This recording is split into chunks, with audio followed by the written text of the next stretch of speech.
Good evening, Trinidad and Tobago. It is Tuesday, 15th of August, 2017. It is 8 o'clock on the dot.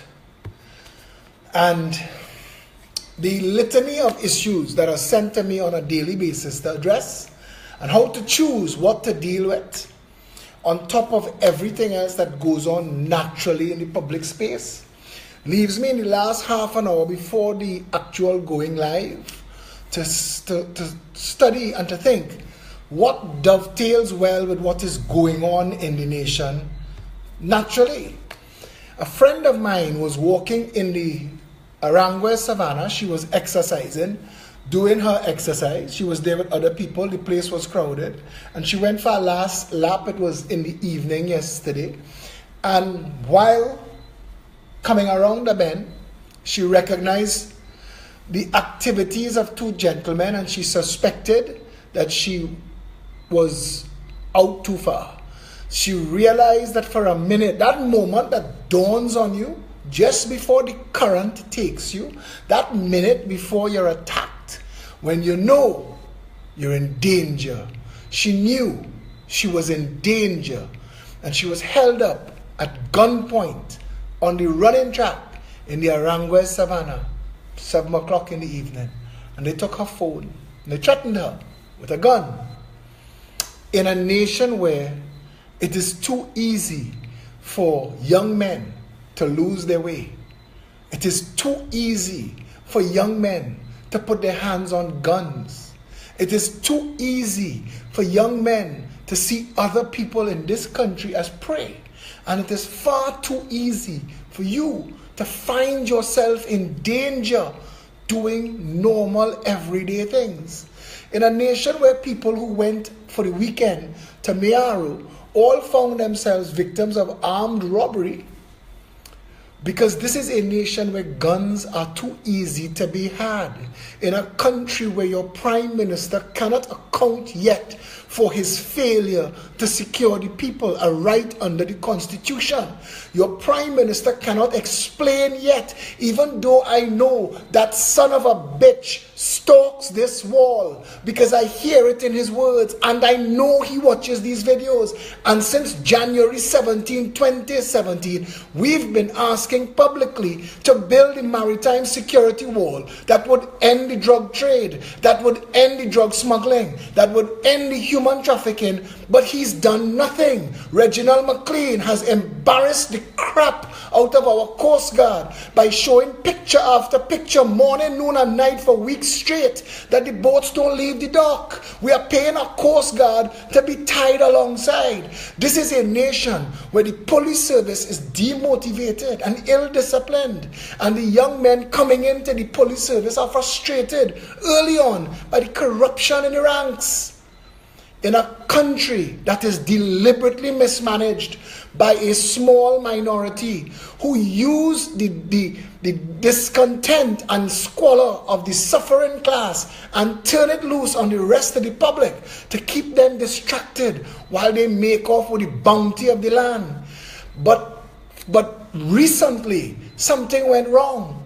They got cocky, they got arrogant, they overplayed their hand, they made a mistake, they caused a problem that they cannot wiggle free from yet. Your prime minister is showing all of the antics of prey. He is no longer hunter. He knows he is in danger. Your prime minister is in danger. Any monkey pants could come along right now and take control of this country. People feel like this nation is on tender hooks. It is like dry gunpowder.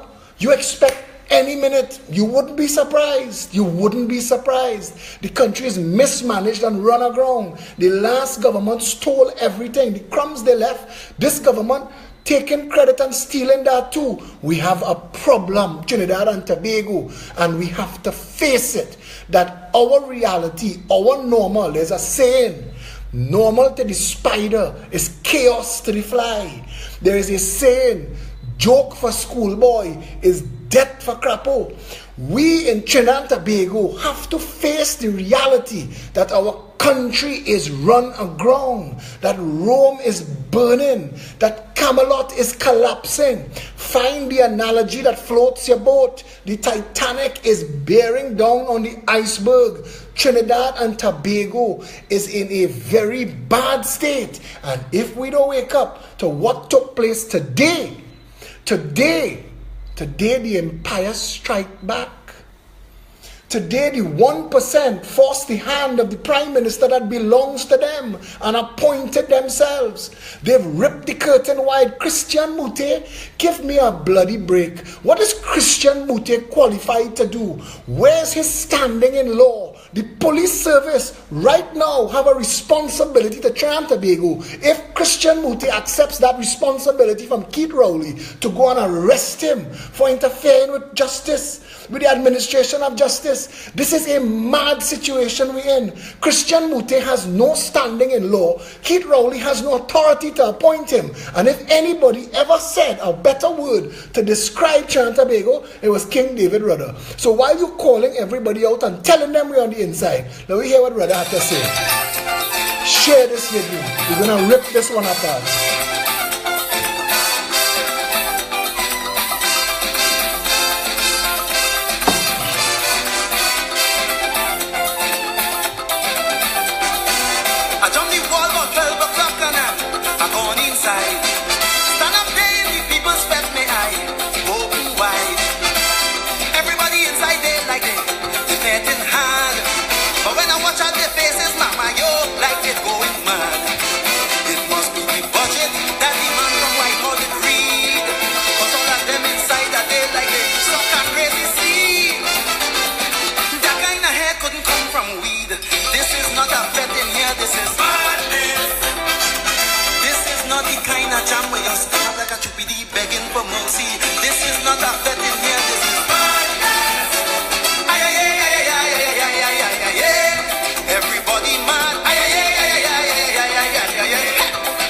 Share the video, share it on your wall, share it with your friends, share it in the groups, share it on the pages, call everybody out.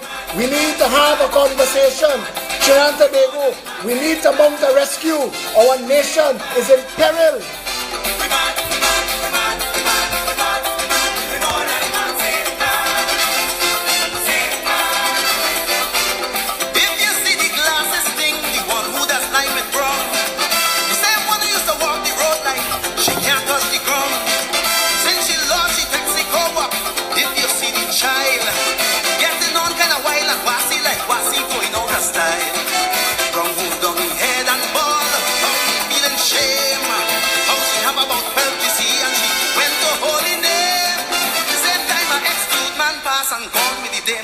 This is not a fete in here, this is madness.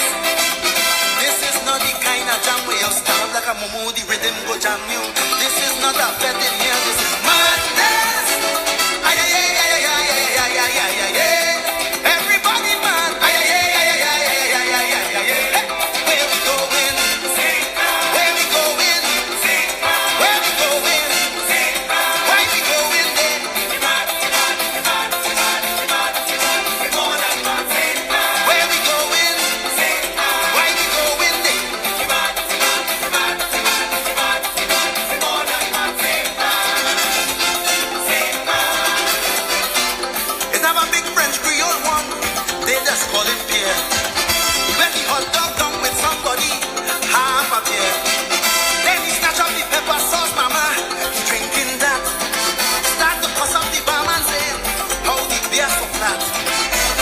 Wednesday morning gone, the man this place closed down. So when you check out the fella position, you can't get him wrong. He and an ex-union man hug up singing the song. Yeah, them. This is not a fete in here, this is madness. This is not the kind of jam where you start like a mumu, the rhythm go jam you. This is not a fete in here, this is madness. This cannot be normal. Christian freaking Mute, come on, man, give me a freaking break, man. Christian, you jackass. What you doing accepting this appointment? You stupid fool. It is either you are part and party of the bullshit taking place, or you sign up to be distraction while the rest of them and the dish run away with the spoon. Christian freaking Mute, Come on, man. If Keith Rowley had appointed his garbage man to do this investigation, it would have been a better appointment. Christian freaking Mute is a member of the 1%. This is a bloody political party that is known to be owned by a Syrian cabal that has made the rest of the Syrian community in this country hide their head in shame. I know Syrian people has complained to me every single freaking day that they rue the day that Andrew Gabriel leave the UNC, join the PNM, when Manning get hit with 2 rotten mango, and keep Jackass Rowley, who have no friends in the whole world. He don't have a single friend on planet Earth. The only person that recognized and see him from a mile away was Andrew Gabriel. And Andrew Gabriel went and organized the Syrian cabal to throw money in the PNM and take them into government, because the Jackass UNC, under no circumstances, we would have voted a rotten crapo into office just to get rid of Kamala, Rudal and Suruj. And Anand, we wanted to just run them. You wanted to watch the UNC and say mash dog. So to say mash dog, you had to bring Rowley, because that was your only choice. A jackass or a crook, a drunk or an asshole. That was it.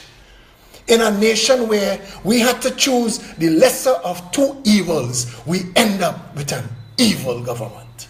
Christian freaking Mute is now an investigator. I want to tell you what Wayne Sturge had to say about that. But first, for those who complaining, if you go to Google to search a word, you could type the word definition next to it and it'll tell you. The definition of jackass is A, male donkey, or B, a contemptibly foolish or stupid person. That is according to dictionary.com. Merriam-Webster says a jackass is either a donkey, especially a male donkey, or a stupid person. Cambridge English Dictionary says a jackass is a person who behaves in a silly way. According to your dictionary, a jackass or ass or donkey is a person who is stupid, foolish, or offensive, or a male donkey. So who else you need? Oxford, a stupid person, a male ass or donkey. Those are the definitions of jackass in the foundation documents of the English language. So if it good enough for them, good enough for me. But I went further. I googled bullshit. Bullshit, also bullcrap, is a common English expletive which may be shortened to the euphemism bull or the initial BS in British bollocks. Bullshit, nonsense, lies, exaggeration. To generate bullshit. Interjection, accusing someone of bullshitting. Adjective, identifying or suspecting someone as bullshit. Define bullshit, nonsense, foolish, insolent talk. All of that is bullshit. And again, if it is good enough for Cambridge, Oxford, and Merriam-Webster, it's good enough for me. So if you can't take bullshit and you don't want to hear me talk about the jackasses that have destroyed this nation, switch me off now. Because tonight, it's going to be hot like a Maruga scorpion pepper. I want to know. I have questions to ask. Suzette Lower went on Keith Rowley's official page and asked that jackass some questions about the port. Because you see, Paul Nathaniel, in his simple, everyday, normal day man, asked, why, jackass, would you need jackass to appoint jackass Christian Mute, when all you had to do, jackass, was pick up the phone, jackass, and call Rohan. Rohan, you jackass, you see how you have us looking? What's going on? But you can't pick up the phone and call Rohan. 2 jackasses, because it's a bullshit game. Rohan get caught in the middle. Sphincter muscle doing this. Whole day, whole night. Rohan panicking, you know. Because if anybody going to make a jail, it's Rohan Sinanan. If anybody have a jail to make, it's that stupid short jackass Rohan Sinanan. Jump out Foodmaster supermarket, pelt out a little bit of money into the PNM at Gabriel and Faris. When I had, the first time I wore this jersey, enough, was in King George V Park, now named Nelson Mandela Park to fool black people. But then it was still King George V Park, and I had a candlelight vigil against Kamala and the UNC and the bullshit taking place in the country. And it was called Enough. And Faris came with Andrew Gabriel and Rohan Sinanan, together with the rest of the... Listen to me, Suzette Lower asked questions that all of us need to have answered. And you know what Keith Rowley did? or whoever is working for Keith Jackass Rowley at his behest, they deleted the questions. So we will ask the questions here. And Jackass, you will have to hear them. But first, Ja Paul, Nathaniel, normal, everyday Trinidadian, just ask a question.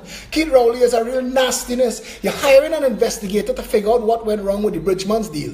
Are you not the Prime Minister, sir? Were you not kept abreast of the procurement process and contract by Minister Sinahan? So you don't know what happened with the deal that you now have to have it investigated? Mr. Prime Minister, you're not making an ass of the people and raping the people. Now, I want to stick a pin here for a second. There are people in the country who have been victims of actual physical rape. And we, because we are in such a nasty state in this country, and we're in a nasty, nasty state, we've run out of analogies and adjectives. And the only word that comes to mind that fits the bill always is rape, is to take without permission what you're not entitled to dirty. And it's the only, but the actual victims of rape, when we use those terms, it causes a problem for them. And they have reached out to me. And people who have been raped, really, physically abused, advantaged, trespassed upon, they don't need the reminder. We have a duty. And I'm saying this now as me, because I used the word a lot, and I will probably use it again as I get passionate about some of the things I say. But I'm going to make an extra effort to find a better word to describe the abomination that takes place in this country. So I just wanted to say this here because I promised that I would say it. Back on track. You're not tired, sir? If you don't know what happened, then who knows? Who is running the government? Keith Christopher Jackass Rowley. This is the Sea Bridge. You came into government and found it working. You sent Fitzgerald Hines to fire the people who do the maintenance. So the boats start to stall. Shock doctrine play 1. Maybe these boats need changing. But you couldn't do that to the Superfast Glacier. For some reason, it refused to stall. The Superfast Glacier refused to stall. So you all had to bring the actual contract of the Superfast Glacier into disrepute. And you had to say we were paying too much money. And that you had to say that the contract was founded in corruption under the UNC and the attorneys. And you know what? I don't doubt it. Because the UNC stink and dirty. They could corrupt prayers. They could thief milk and sugar out of coffee. They nasty, stink and dirty. So if you tell me that the process was corrupt, fine. But you don't go and mash it up and then fail. You don't go and make a mess of it and collapse the contract and end it to the point where the Superfast Glacier, the people who own the boat, we owing them money and they don't want to call us fit. They just take a wide berth passing Trinidad. They want nothing to do with us. In fact, the people of Trinidad and Tobago, the Port Authority and the Coast Guard had to physically hijack that boat and make it do one more run when all they wanted to do was leave. The people who owned the Superfast Glacier were so fed up of Trinidad and Tobago that all they wanted to do was go. If somebody on the port say, wait, all you're leaving all your ropes behind, they say, keep it. Keep that. We're not coming back. That is how stink our reputation is now on the international ferry market. Trinidad, all you're mad. Go there, you're crazy. Them people insane. They're mad. They're mad. That's what people saying about Trinidad and Tobago. So we can't get a decent company to give us a boat. So we go to a Thailand massage parlor and get the Cabo Star and the forehand massage, because I don't know where the hell they get these boats. and they spray paint it quick outside. You ever see where you take a haunted house and you give it a facelift, but you don't change what's going on inside? So when people get in on the boat, they say, but wait a minute. I made the analogy about the movie The Crying Game, where this guy pursued this woman for a long time. When he finally get her and dressed her, she was a man. And that is what's going on now with this situation with Bridgman Services Limited. But the truth is, they didn't expect that the people of Trinidad and Tobago would stand so hard against them, because they thought that we were so vexed with stink and dirty UNC that we would have love and hug up with PNM forever. And they didn't realize that we that willing to stand against bullshit, that we will stand against anybody. So Keith Rowley get a rude awakening. And you see, and I talk to some extremely bright people, and they all share one common agreement, that Keith Rowley is a fool. He is stupid. He is an excellent barking dog. Patrick Manning recognized that early. Keith Rowley was hired for one job: to sick on Bastille Pandey. Get him. Bite up all his foot. That was Rowley's job. Rowley's entire career, bite them up. Rowley was a barking dog by your gate, so nobody don't touch your gate. That was Rowley. You don't bring that dog inside the house. You don't put that dog to mind your children.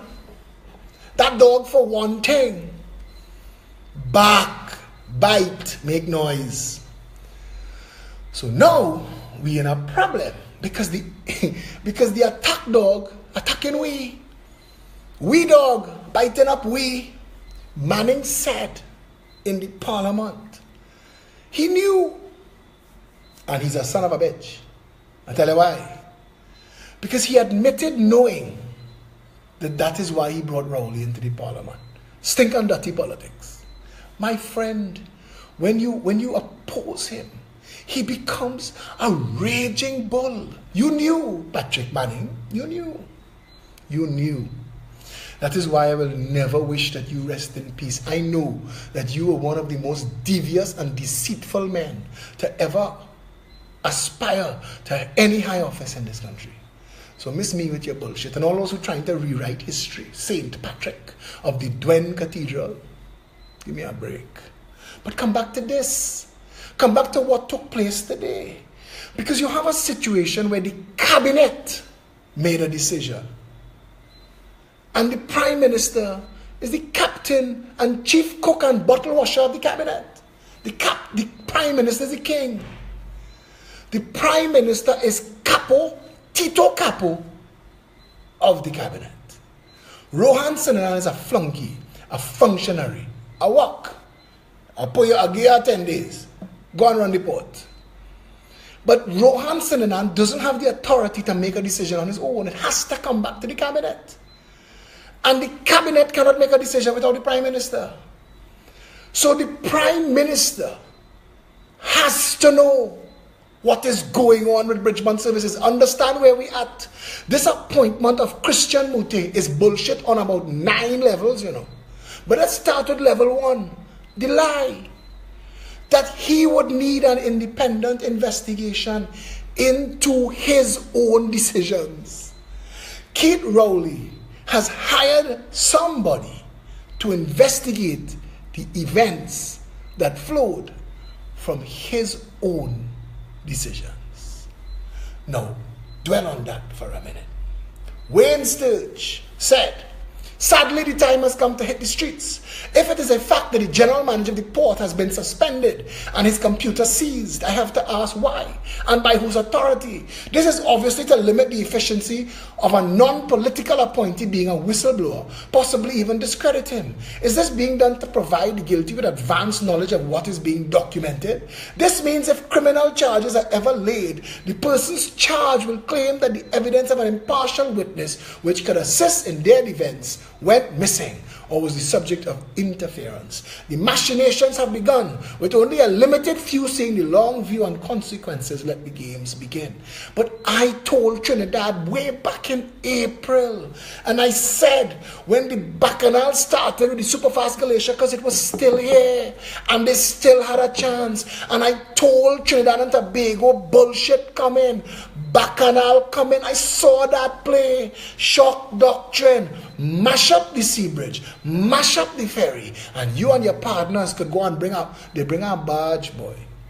They bring a barge, we. Tobago, hold that. We had to eat. However your goods come, it come. We is the 1% fire truck you. Ain't? But Tobago say no, sir.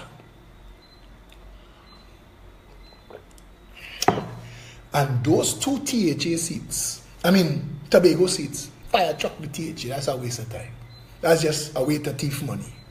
To stand up and dress up like massa and pretend you know what the ass you're doing. But that's for another conversation. The 2 Tobago seats, important. Because Tobago have a way.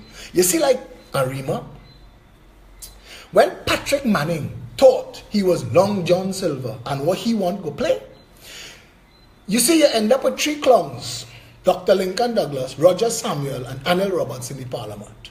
Not one of those 3 were qualified to win those seats. Not one of those 3 had a hope in hell. Not one of those 3 was going to win because of Kamala Mania or the People's Partnership and all this bullshit that they rewrite history to fool you with. The Congress of the People was always dead. The Congress of the People was always dead. The Congress of the People was always dead. It never had a chance. The only reason Lincoln Douglas, Roger Samuel, and Anil Roberts end up in the parliament is because PNM people punish Patrick Manning. PNM people vote for Anil Roberts. PNM people vote for Lincoln Douglas. And PNM people vote for Roger Samuel because Penelope Beckles is still the darling of the PNM. And they throw her aside for Laurel Lizama Lising. That's her name? Laurel, Luan, one of them kind of Lizama Lisings, whatever's, who of $500,000 PNM scholarship fund fame. You see, Penelope Beckles is nobody's attack dog. She calmly, as an attorney, pointed out to Ram Logan when he was romping all over the parliament in the drawers, talking about he's the biggest dick in town, when she pointed out to him, the person that you hired to conduct the Clico inquiry is compromised. Madness! You're talking foolishness. Where you get that from? Stupid talk all over the media. And then had to boil along like Baji and come back and say, you know, she was right. Penelope Beckles is nobody attack dog, nobody guard dog, nobody noise maker. But when she speaks some knowledge. And the people of Arima love her like a princess. They love her like a princess. And where Arima goes, the corridor goes. The corridor. They nearly lose the whole corridor. Imagine Gavin Nicholas nearly beat the Dwayne. They nearly lose the whole corridor because the PNM come out to punish them.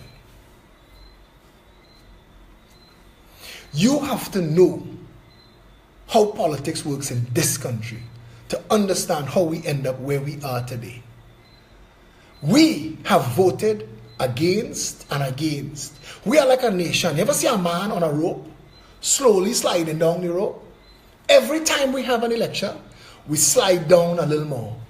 Every government worse. Every theft worse. O'Halloran was bad. Bad. Everything that went on under Eric Williams was bad. But Pandey and Ish and Steve and them blow that out the water, boy. Ish and Steve and Brian and the crew, them come and them just take by grab and go. And they set a record that was hard to beat. And Manning say, I see you, Ish, and I raise you, I call the heart. So we take that.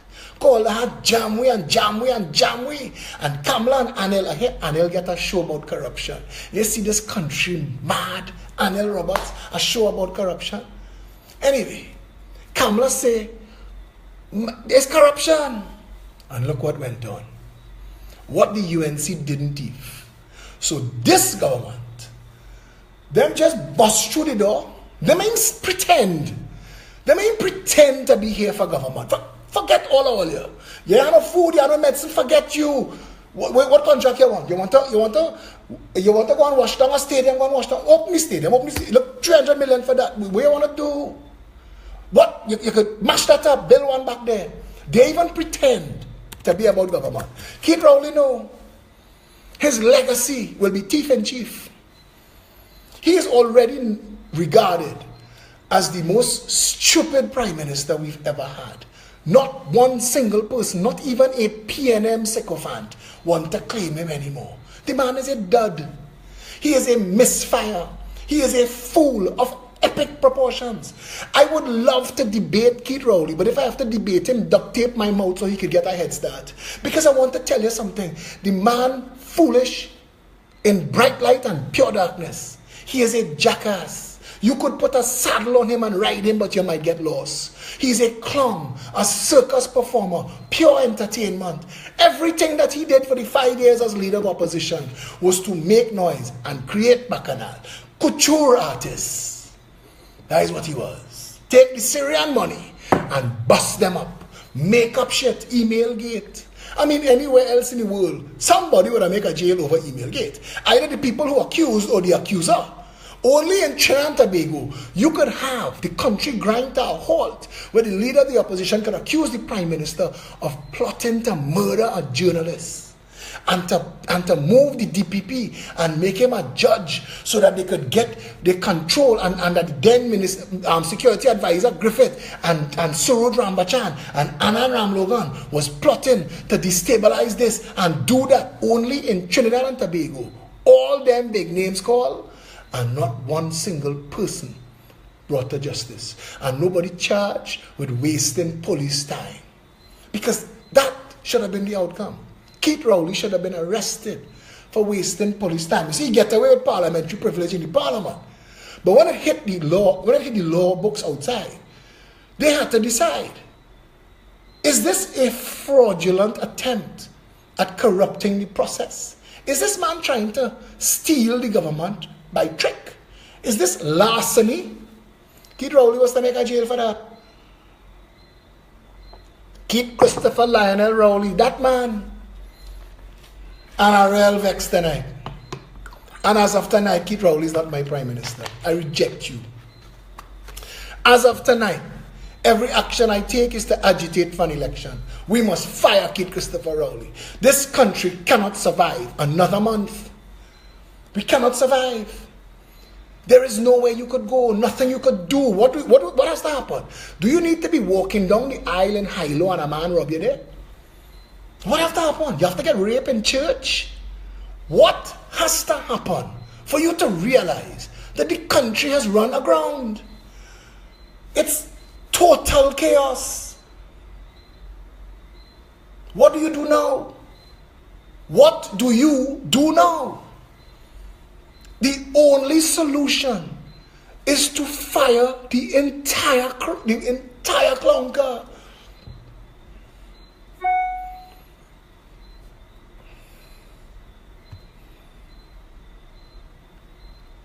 You have a failed contractor as Minister of Finance, a newspaper columnist as Minister of Agriculture, a man who could barely walk, much less run as the Minister of Sports. I hear you want to install an elevator in the stadium. A grocer as the Minister of Transport, a pharmaceutical sales rep as Minister of Health, a man who can't talk as the Minister of Communication, a man who can't think as the Minister of National Security, and a man who can't read as Attorney General. A junior lawyer is Minister of everything else, a dinosaur as Minister of Education, and a jackass for Prime Minister. And that seems right from a government that gave the contract to provide a ferry service to a company that never ever operated a ferry service before, to a company that never owned a boat. That is a company that is registered in Trinidad and Tobago, but to this day we can't find out who are the principals, who are the directors, who are the beneficial owners, who signed on the dotted line. In a nation when nobody imported $600 million worth of cocaine, Nobody transported it to a juice factory. Nobody turned on the machines and packed the cocaine into juice boxes and cans. Nobody drove it to the airport or the seaport or wherever it went to ship. Nobody put it into the container. Nobody shipped the cocaine to Virginia, and nobody was going to receive it. In this, the Royal Imperial Majestic Banana Republic of do what the hell you like, lad. That is Trinidad and Tobago. It's Wayne Sturge again. I was trying to get Sturge on the phone. Hearing that Stuart Young is warning persons to cooperate with Christian Mute or else. Say it ain't so, Stuart, or else I will have to wonder if you, Stuart, really are a lawyer. No one is compelled to answer any questions posted by Mute. Remember when I told you all, ignore Imbert's property tax? Remember all the machination after that, they come back to ignoring Imbert property tax. It's like that again. No one is compelled to answer any question posted by Mute.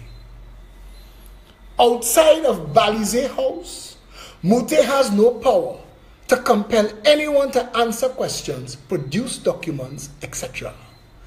Any port employee summoned by him can decline without consequence. What a waste of taxpayers' money. Mute would do well to seek legal advice and decline the offer to investigate, because if he is not careful and there is a police investigation, his own conduct as an investigator may very well be the subject of an investigation dealing with the offense of perverting the course of justice. As for Stuart, boy, time to stop embarrassing yourself. Sturge said, my free advice to Mr. Mute, don't risk your personal integrity. That ship don't sail. The man let the man jump on board. Yeah, that's spinning rims. This is rich people version of spinning rims. You see when people say, yes, see them people in Beatam, them is a friend, them have dish. This is a dish, the Christian Mute. You see when Faris' daughter and son was able to bling out in Kamuto, that was spinning rims. That was lights under the car. We riding low. Christian Mute riding low tonight. He riding low. You see, we are a nation of jackasses, top down, high, low, hang jack and game, you know. Don't feel that because he's wear a different kind of powder than the Bamsi, that he different to you or me, you know. Same jackass, same want people to say, oh God, looking nice, eh? That is the only reason to take this position. Why? He has no qualifications and no standing in law. Worse, because the suspects are people that we, the masses of Trinidad and Tobago, reliably believe to be people that he breaks bread with. It is an affront to natural justice. And he should have known better. But he doesn't. Because he is a Trinidadian. And he won't spinning rims on that Rolls Royce he drive there. Yeah? My free advice to Mr. Mute, don't risk your personal integrity over what will ultimately result in misbehavior and corruption charges against a handful of politicians. Well, look at my crosses. These are the questions that Suzette Lua is asking, and I agree. Where is the Dun and Bradstreet report as requested from the Port Authority of Trinidad and Tobago? What qualifies Mr. Mute as a competent investigator for this matter? How much is being paid of the taxpayers' money? Is it true that Bridgman submitted an unsolicited bid? If that is the case, why was the bid considered? Why was the port engineer not sent to evaluate the vessels prior to the signing of the lease? Why did the Port Authority of Trinidad and Tobago even bother to meet with Mr. Grange if the port engineer's report stated that the vessel is a fire and safety hazard? Who owns the Ocean Flower and the Cabo Star, or at the very least, who paid for them? Why did the Port Authority of Trinidad and Tobago award the contract to Bridgmans when they have no experience in ferry service? How can a company whose office space was confiscated by the landlord for failure to pay its rent be financially sound and sufficient to handle a multi-million-dollar contract? Well, by all the gods old and new, my stars and garters, you tell me what had to pee on this nation for this to be we tonight. And the Congress of the person that is trying desperately, Nicole Dyer Griffith, stop the bullshit. And I need to say this to you publicly. Stop the bullshit. Stop the posturing. You're making yourself an ass. You left the Congress of the people. You created a political party. What happened to that? What happened to the financiers who left the COP in their Range Rovers to follow you, to finance you? What happened to them and the Alliance of Independents? Have all of them come back? Stop the bullshit. Carolyn C. Prasad Bechan, exposed to the nation finally who really supports you. What is the Silver Line Foundation and the rest of these nonsense organizations? And this last person, I don't know who she is. But I want to say it to Trinidad and Tobago because last night I said, Anirudh Mahabir is the last man standing. Rewind my video last night and I said that. He is the last man. He and Clyde Weatherhead is the only people. I forgot Lorraine Pouchette, and she's a diehard, a lovely woman. But they are the only people who turn up when a meeting is called. And I said, Anirudh Mahabir have 5 positions because nobody else wanted to even put their name up for elections. And saying it last night and reading in the Express today that all 3 of them resigned between last night and today. This crystal ball, I could rent it out. So not only is the Congress of the People rudderless, it is now leaderless because everybody jump out the ship and leave it to sink. There is a court case that is going to happen to determine who is legally, rightfully a member of the Congress of the person. Because what they're failing to say is that nobody wants to come to the meetings. Nobody cares. Nobody claims it. Nobody wants it. A fellow by the name of Jamal Mohammed sent me an invitation tonight to tell me, let the PEP join up with the COP. No, sir. We join in nobody. The Progressive Empowerment Party, 7 months old. You know it well enough to see the value of asking us to join with you. Hear what I suggest to you, Jamal. The umbrella is wide and it is vast, and the color orange is all embracing. Disrobe. Throw away your Congress of the People nonsense. Come and join the PEP. There is room for everybody under the umbrella. But this idea that we join in with anybody, no sir.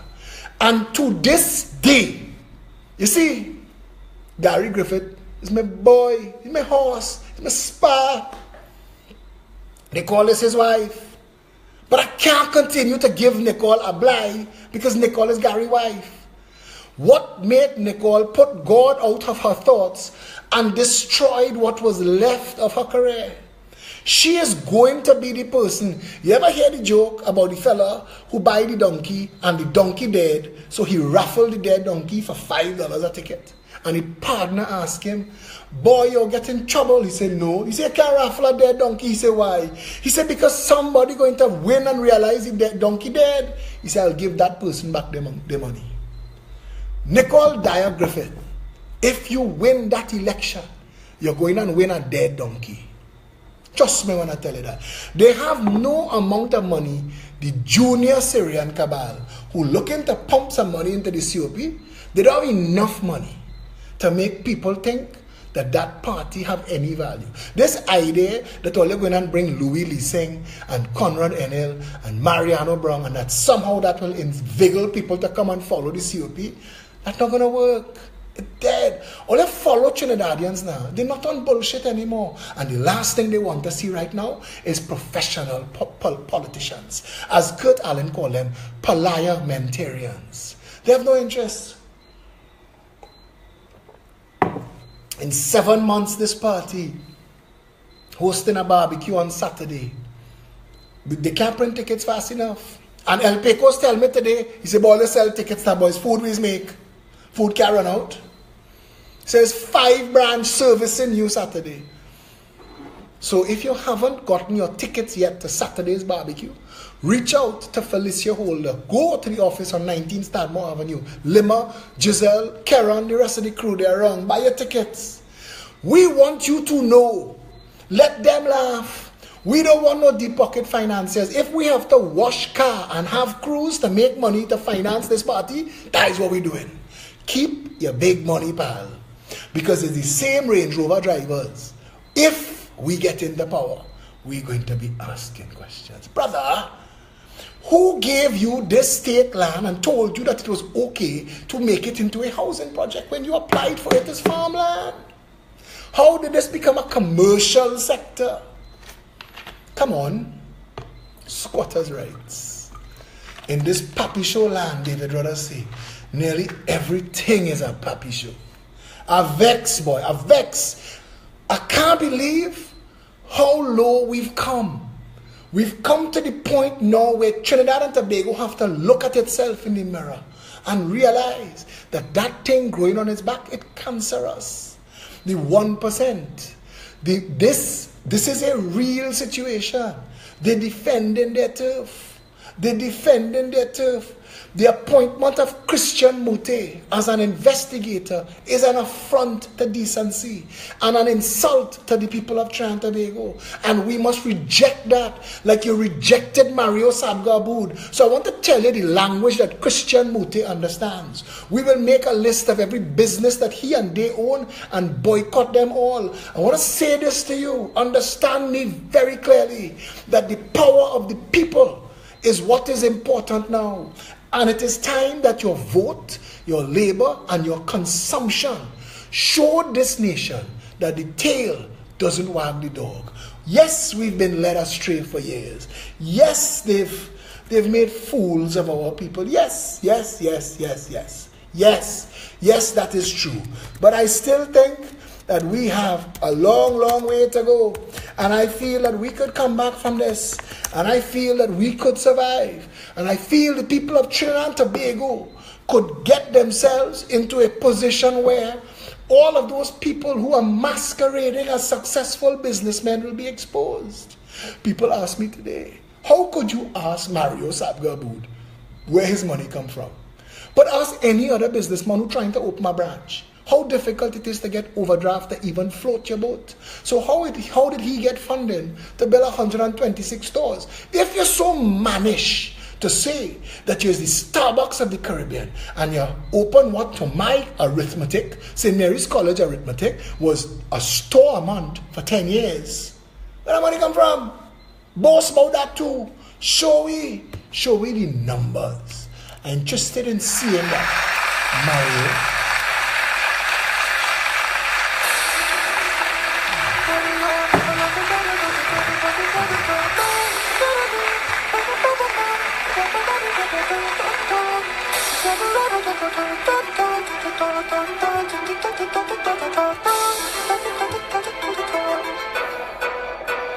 I visited Parliament Chamber, witness an orchestra, a band of liars, of only politicians. Well, rated their performance on style, talent and endurance. A band of parliamentarians. All the things that encourage hate, making good folks discriminate. Waking up time. Replaced by gates. Nurturing racism, prejudice and tribalism, multiculturalism, amagism from the UNC and the PNM, COP and the political symphony. It's a symphony with the TOP, MSJ and JSC and the political symphony. It's a symphony. Stop taking it cool. Don't be played by a fool. They're using race as a tool to divide, conquer, and rule. Justify the bull. The race can they always Waking up time. Go in the black communities, go in the Indian villages, and see what voting race for 55 years really do for you. Check it out. Lead vocalists have sore throat. Keyboard is playing wrong note in this band Of serial politicians. Their lyrics not rhyming. Some have no sense of timing. This band of parliamentarians. Say people for the babalis, profiting because of justice. Our democracy at risk. When this section called 34, music run to the core. Who arranged this? In a nation where a former High Court judge turned politician, member of parliament and government minister admitted to misbehaving in public office and perverting a law. He was a judge. He was fired for it. He admitted and apologized for it. Not a single person was investigated, prosecuted, or charged for it. What madness is this? That same man now forming a political party. Who are you trying to get to follow him? Who?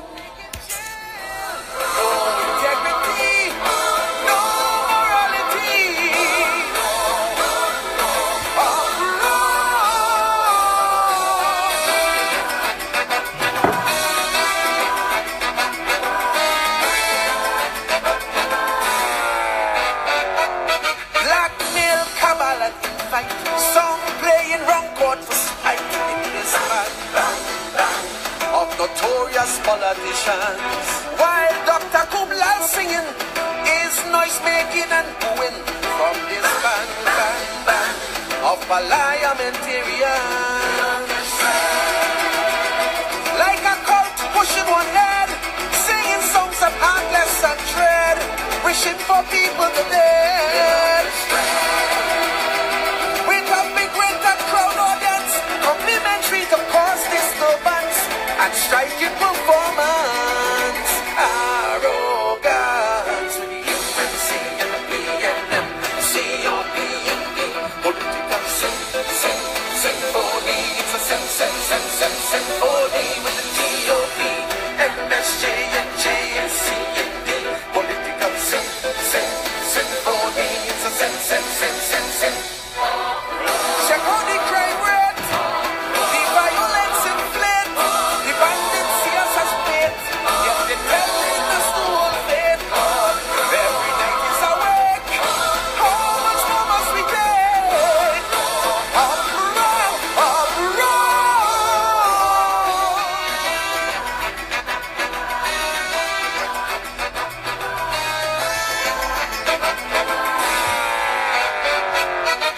Song engineer stop kicking. Can't you see that he makes need fixing in this band of career politicians? Focus on harmonizing, not chewing up and spitting in this band of parliamentarians. Friends and family with contract, billions did us extract, riding taxpayers back.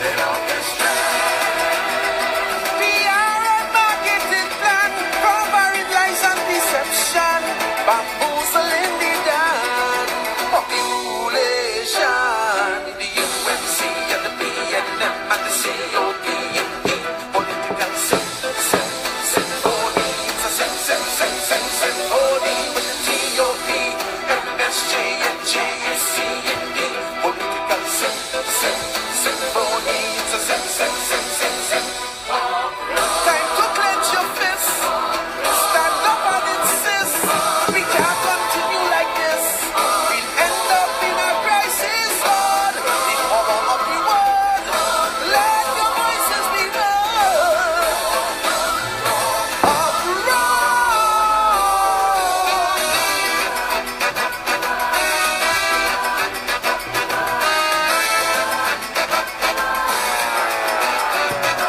Well, we have to repair the speaker. They functioning like a keycard.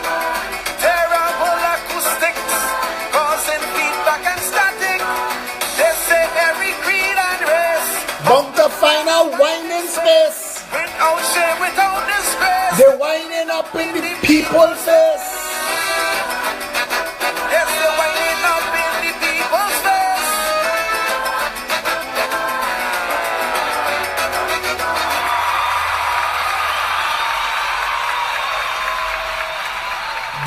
inbox. I replied to a message on WhatsApp. I'm looking for you to give me a private message link on Facebook so I could respond. Yeah. Take this where it need to go. Take this where it need to go. The people of Chantabeg have to wake up now. We have to wake up. We cannot continue like this. We will end up in a crisis. Without hesitation, you must understand you have a responsibility to yourself, to your future self, to your children. Go and watch the old people. All of them was at one point, they was young and vibrant, jumping over wall and climbing up tree. Now they can't take 2 steps without sitting down and breathing. You have to understand, a day will come when you too will get old. And you need to make sure that you are living in a nation where you can go to the grocery without getting robbed on your way to the car. That is where we are now. When my friend was robbed running in the Arangwe savannah at a time when it was packed with people, she was not expecting that would be the situation. She wasn't expecting that at all. She wasn't expecting that there would be bandits and gun-toting gangsters. She wasn't expecting that.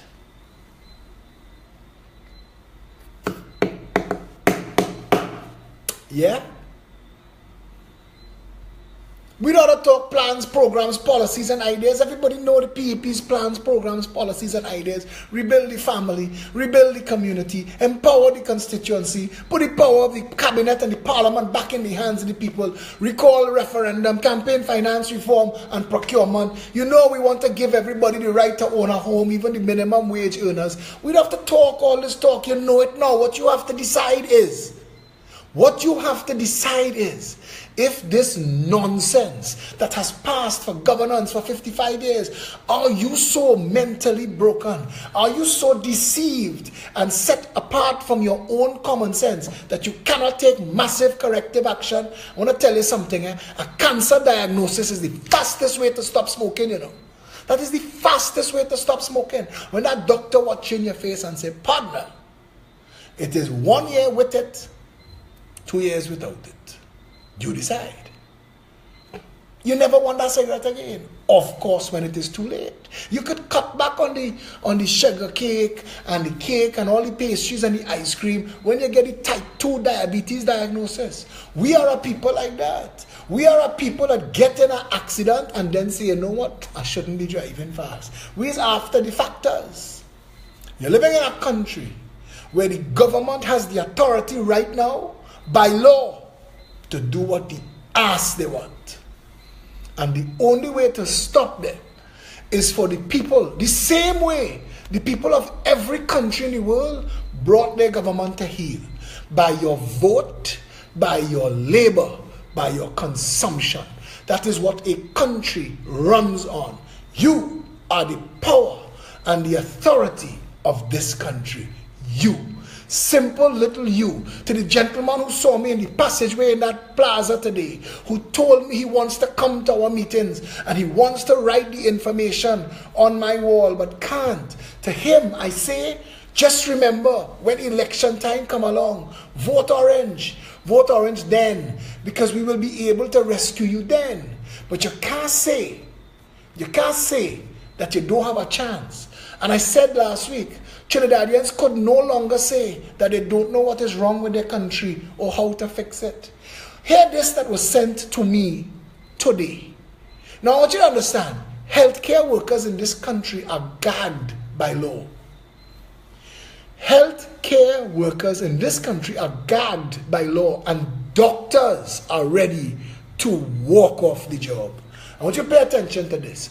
Our oath as doctors is to do no harm. However, as a doctor in the emergency department of the Eric Williams Medical Science Complex, we cannot conduct our practice to the best of our ability since we are faced with challenges most of the public is unaware of. The emergency department is first contact a patient has with the hospital, and therefore it should be the area that is equipped to handle the situations that has come to us. Let me highlight a few. 1.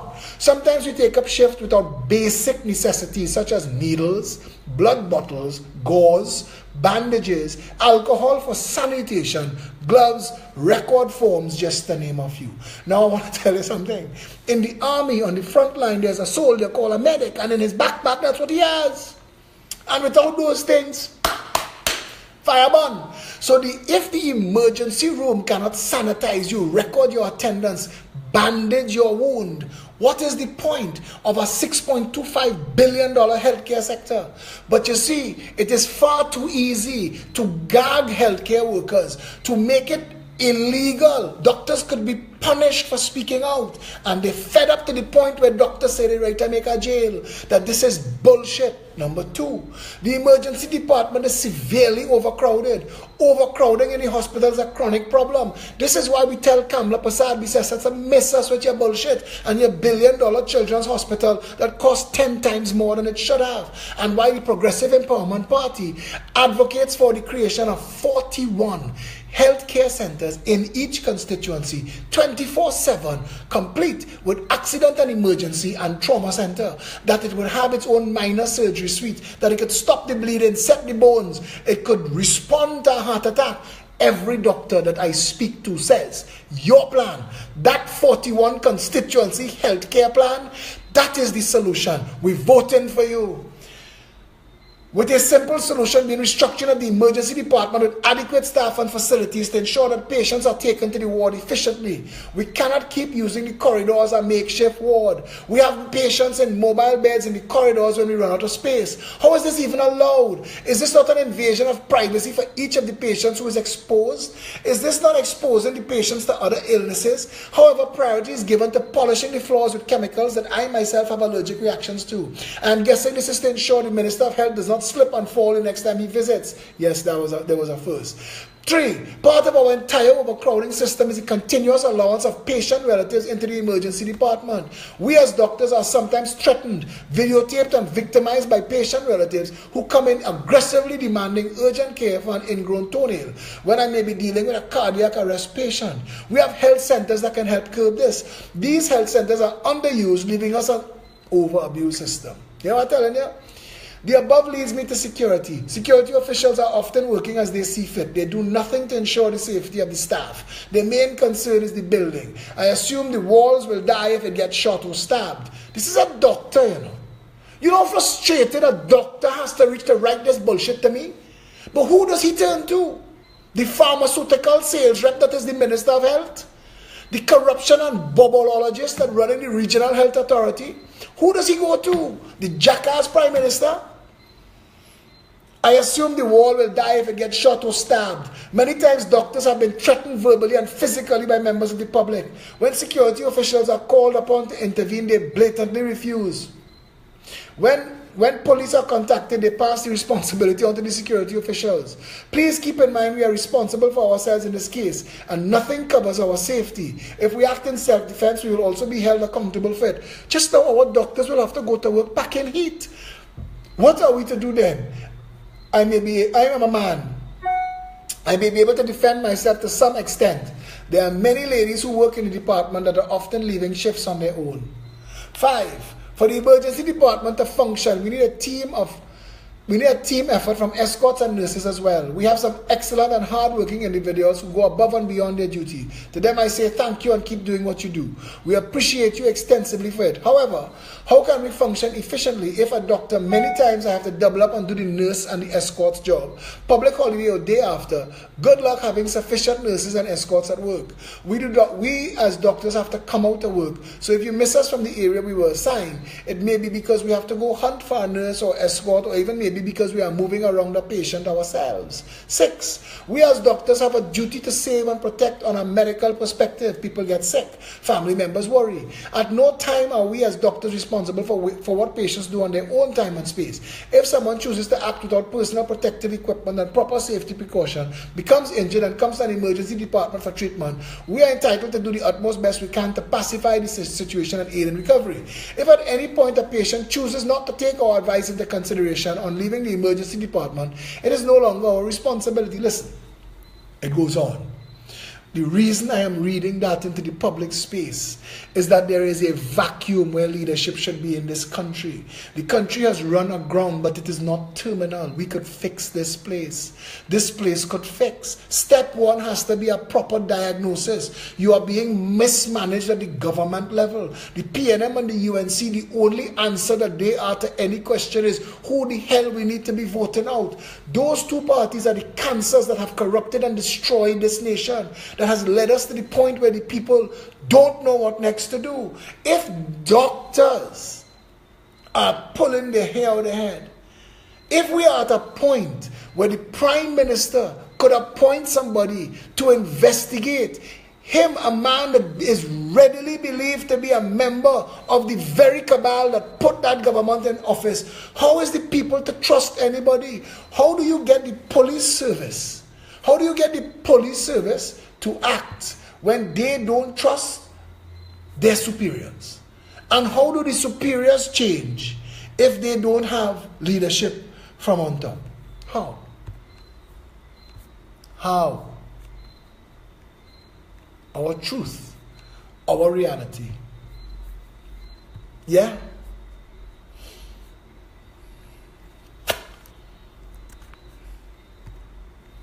Our truth, our reality.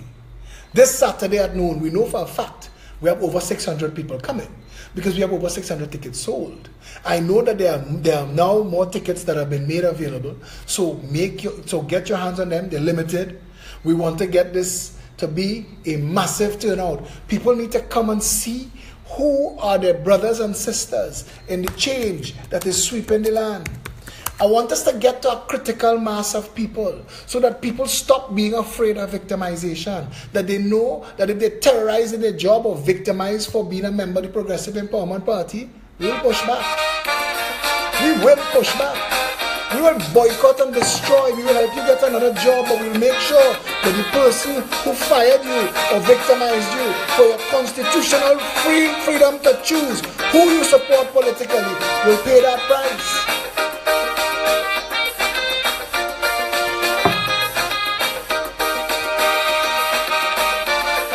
Dave, I can't type. I want you to hear my words. Copy the profile, send it to me as a link, as a private message, and I will block anybody in the block. Your vote will decide what you want to be. Your vote can protect our country's faith. One use it well. Dave, click the profile, copy it, send it to me as a private message. Ferry or not out. When you're voting, vote them out. Vote them out. If it is the proven to be only full amount. When you're voting, vote them out. Vote them out. If it is the time is now that change should come about. Just as how you vote them in, vote them out. Register and vote them out. If they don't see, save your finger and show them no mercy. Put them out with total scorn. Just like that, Dave, he gone. Any of the others, do the same. Together again. Copy the link, send it to me as a private message on Facebook. To be there, ready. Cool. Let's put our country together again.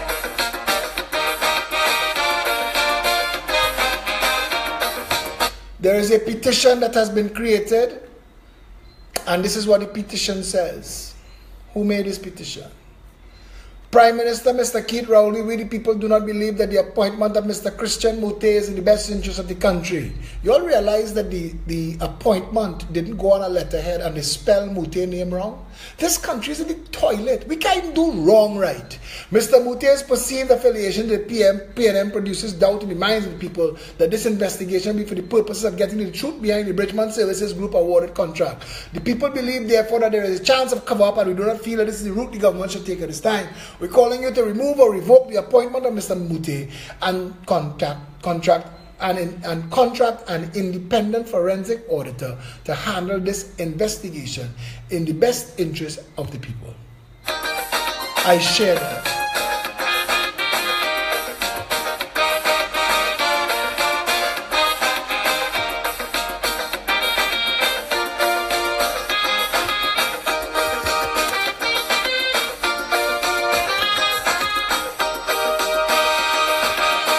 And to the trolls who come on the wall, and to the members, do not answer the trolls. We have security members whose job it is to identify the trolls, and they will be blocked. And after the video, the comments will be removed. So ignore them. Don't waste time with them. They'll be dealt with. Promising you roads and giving potholes. If they are the reason why the economy goes sprout, when you're voting, vote them out, vote them out. If it is the passing laws that them alone can flout, when you're voting, vote them out, vote them out. If it is the building ISOs, east, west, north and south, just as how you vote them in. vote them out. Register and vote them out. Totally vote them out. State your finger and vote them out. Rescue the country, vote them out. Vote them out with tempo. They have we in pain. Let's put our country together again. Somebody asked me today, he said, Philip, you don't need to be so angry. And I asked him, what then is the correct emotion? Because you can't laugh and you can't cry. The only thing that I think that I could use to convey the outrage I feel at the murder and mayhem, the squandermania, the lies, the deceit, the corruption, the mismanagement, the misappropriation, the manhandling, the rape, human trafficking, drug trafficking, gun trafficking, the failure of government and opposition to actually do something of value for the people. What emotion do you feel when you drive past places where the people are suffering in squalor, little children running around, their belly swollen with hunger, in a nation that is a billion-dollar country?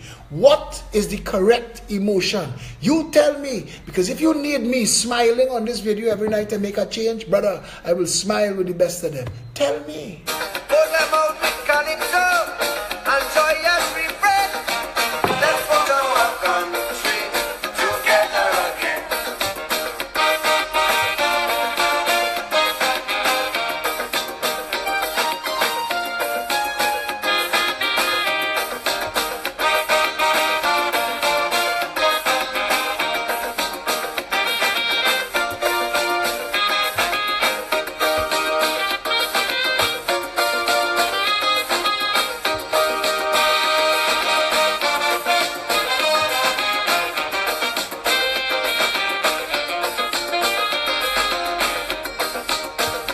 Policy is a policy.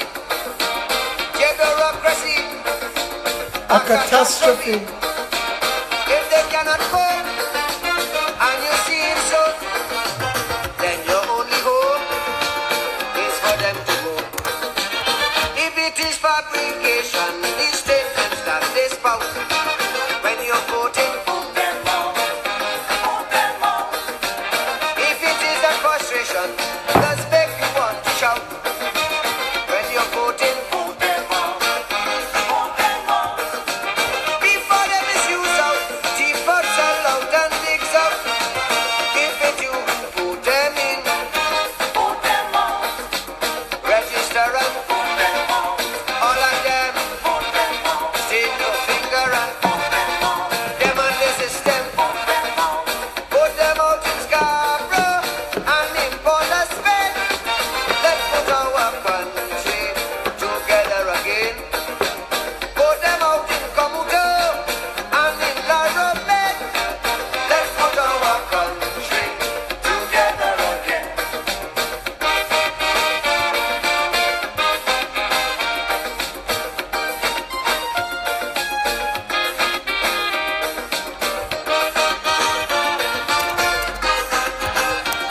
Canadian peppers. On my wall, there's a poster for Eat Meet and Greet in Canada this Sunday, and I shared it on the thread for this video. Link up.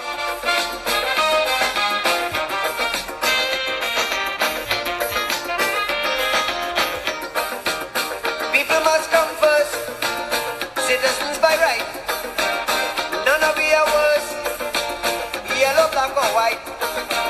Food, shelter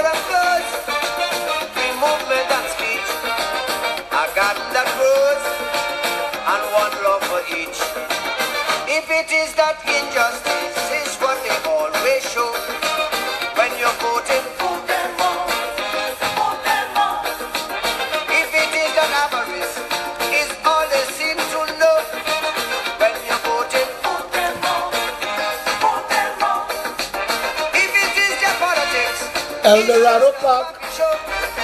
Dorado Park in Brampton, Ontario. We're having the meet, greet and eat in 19 Stanmore Avenue on Saturday, and in Brampton Park, Ontario on Sunday. And if you are in Canada and you would like to go to the eat, meet and greet, then you have to call Boyer at 647-985-2482. You could call Anil at 416-897-5146, or you could call Naz at 416-999-4800. The Progressive Empowerment Party has chapters in Florida, Japal and Abigail, in Canada, Boyer and Anil, and Naz, in New York, Ali G and crew, and I think we're setting up in the UK and Australia now.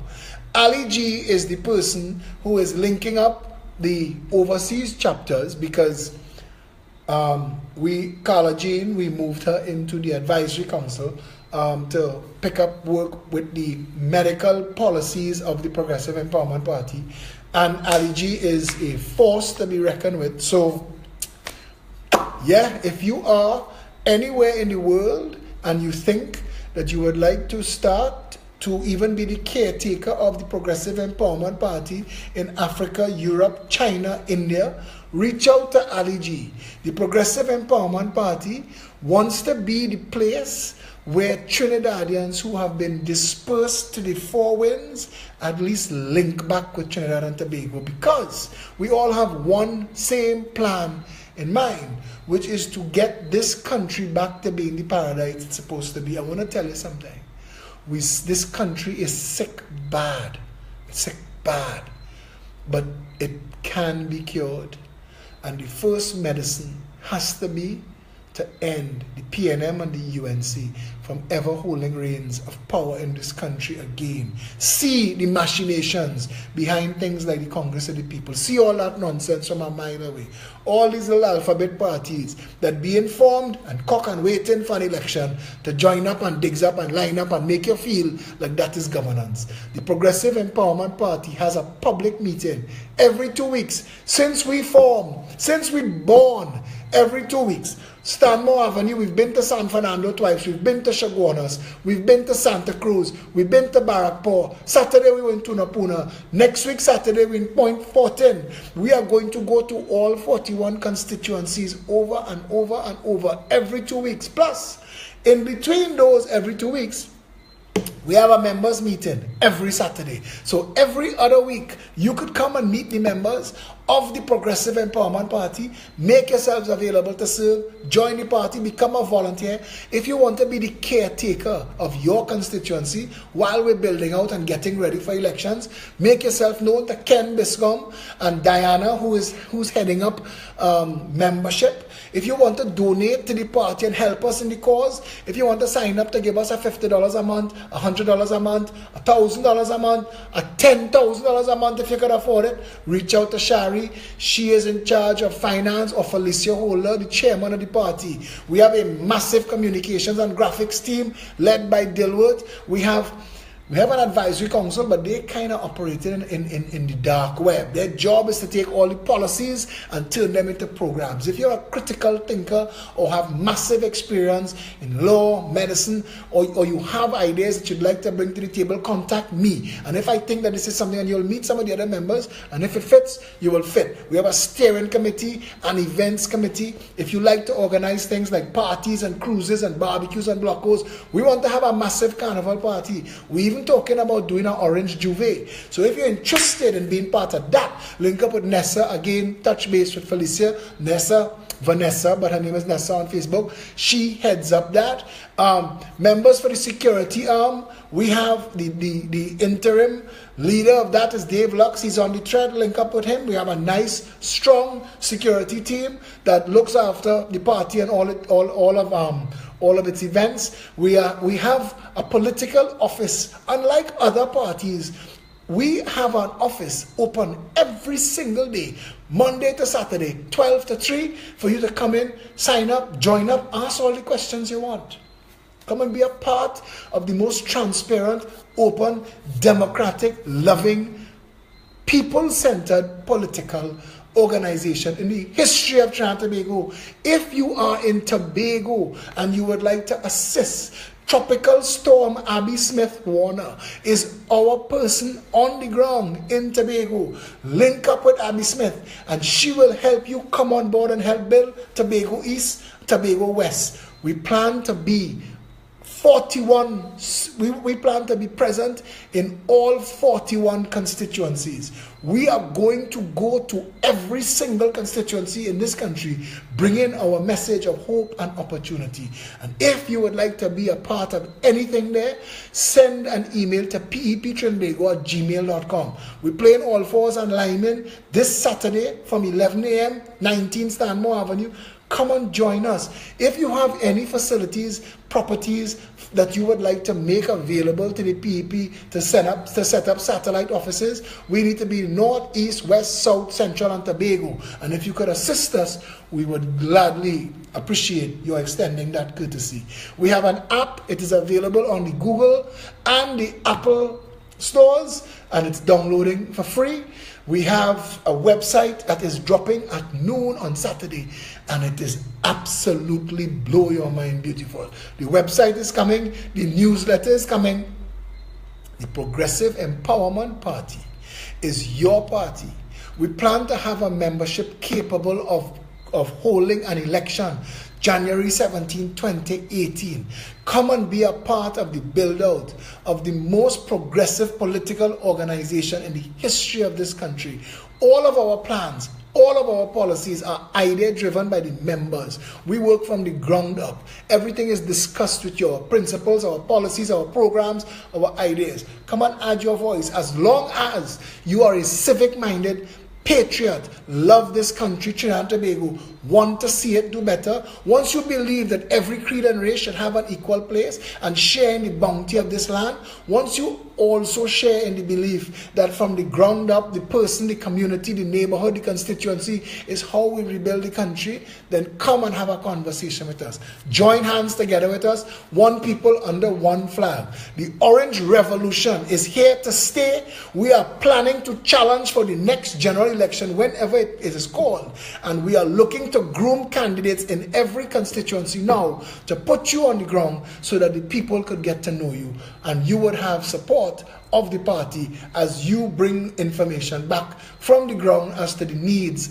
of the constituency. We plan that if you put us in government, that we would have a master plan for not only the ministries and our policies, but for the constituencies. We will know who have traffic, who have crime, who need jobs, who need housing, who have flooding, who need what, and we will come into your constituency and put the bandage on the sore. Yes, if you would like to be a part of this growing movement for change, come on board.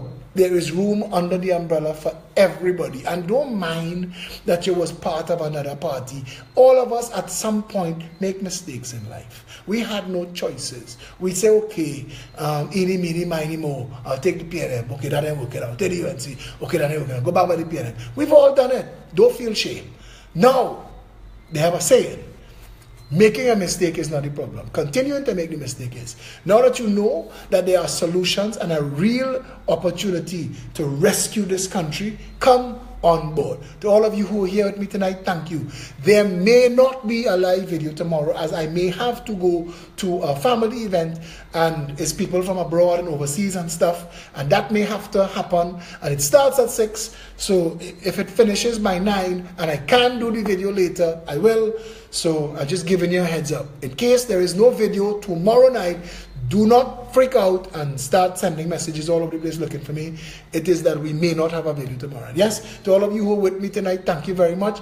We have a petition. It's up on the board. Kendall Baggy has put out a petition. Suzette Lower put out a petition. Find one and sign it. We are not going to take all of this bullshit lying down. We've put this information about this Tobago ferry into the public space, and we are going to defend it. Today a fellow called Pierce Robinson, who was a diehard PNM. I don't know what's Pierce's position now, but Pierce, you're doing good work and a senior, so consider this an open hand. We don't mind working together with you in right sizing Trinidad and Tobago. Yes, so to all of you, all the good people of Trinidad and Tobago, stay strong, stay safe. See you soon.